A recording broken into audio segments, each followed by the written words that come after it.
একটা মানুষ যখন তখন মাইক নিয়ে প্রধানমন্ত্রী তার বউ তার কন্যারে গালিগালাজ করবে, তো সরকার দলের লোকজনকে আঙ্গুল চুষবে নাকি? বিপদে পড়ে পুলিশ। আমি একটা ভিডিওতে দেখলাম তারা সব যে পুলিশের উপর পড়ছে, তো পুলিশ কি রোবট নাকি না মানুষ? পুলিশ বাঁচার জন্য হাত দিয়ে পুশ করতেছে, বলতেছে গায়ে হাত দিলেন কেন, তো তুমি গায়ে পড়লা কেন?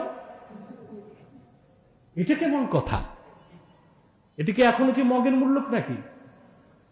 পুলিশের গায়ে যেয়ে পড়বে, তো পুলিশ তো বাঁচার জন্য হাত পুশ করবে, বলে গায়ে হাত দিলেন কেন? কেন? তুমি কি তুলার তৈরি? 24 সালের জুলাই মাসে তাদের অঙ্গুলি হেলনে সারা দেশ উঠেছে আর বসেছে। এখন বিভিন্ন জায়গায় তারা যাচ্ছে পদযাত্রায়, ছাত্র জনতা কেউ নাই। সমস্যা হচ্ছে তো এই যে সহিংসতা